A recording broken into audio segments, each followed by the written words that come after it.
In place of others, Father, forgive them. As the substitute for the sin of the world, the only begotten Son of God gave up his life on the cross of Calvary. For God hath made Christ to be sin for us, who knew no sin, that we might be made the righteousness of God in him.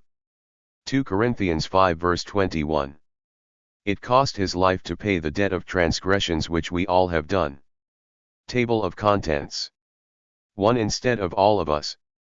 2 1 interceding for all. 3 serving others through prayer. 4 conclusion. Instead of all of us.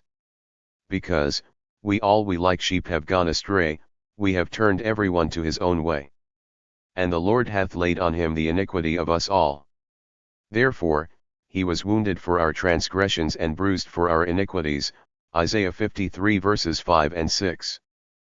But Christ also came into the world to convince humans that although they have sinned against God, God so loved the world, that he gave his only begotten Son, that whosoever believeth in him should not perish, but have everlasting life. John 3 verse 16. Read on God's redeeming love, healing and restoration. This love for humanity has constrained him to serve on our behalf. He made himself of no reputation, and became obedient unto death, even the death of the cross. Philippians 2 verses 6 through 8.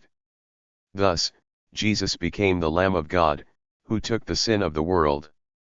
John 1 verse 29.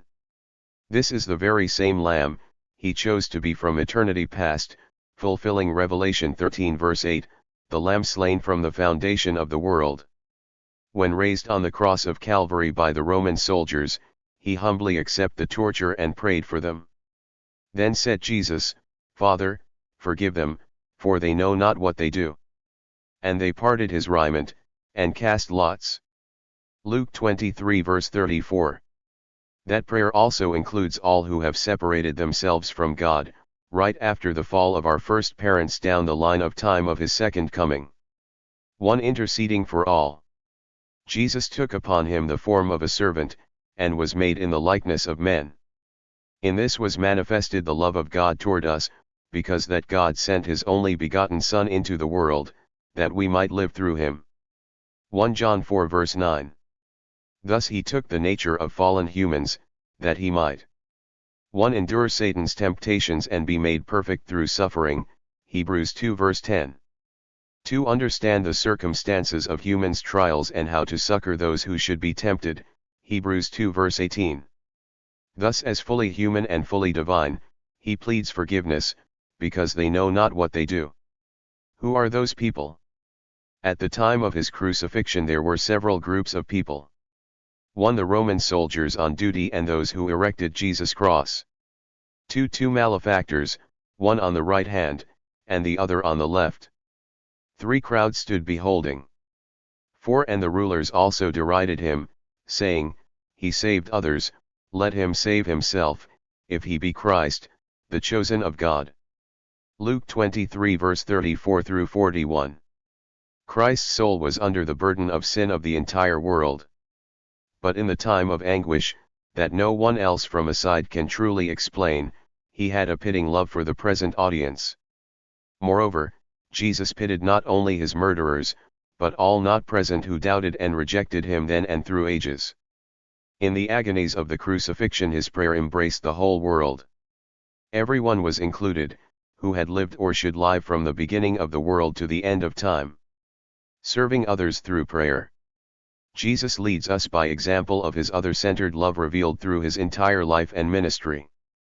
We are to have the same desire and by his grace in humility and love, to put others' needs even before our own. The strength will come by beholding Jesus on the cross of Calvary. No curses were called down upon the soldiers. And no vengeance was invoked upon the priests and rulers, who were relishing over the accomplishment of their purpose. Can you foster revenge in your heart while you remember the prayer that came from the pale lips of Christ for his revilers and murderers? Father, forgive them, for they know not what they do. Therefore, my prayer for you is: come to the foot of the cross. Behold the royal victim suffering on your account and mine. Look at Jesus, the author and finisher of your faith at any trials you must meet in this life. For our sake he was rejected and despised, he became poor so that we through his poverty might be made rich. 2 Corinthians 8 verse 9. This will ignite and keep firing your first love to Jesus and others. Conclusion on Christ in our stead. He served in our stead on the cross of Calvary. Jesus hath redeemed us from the curse of the law of sin and death, and not the law of love and life, being made a curse for us. Galatians 3 verse 13. Thus he showed a love which infinite goodness alone could conceive. God's only begotten Son gave evidence for it, as he gave up his life a ransom for the sins of the entire world. Thus he became a sin-bearer and substitute for each and every one that lived and will live till his second coming. Thank you for listening. Please share,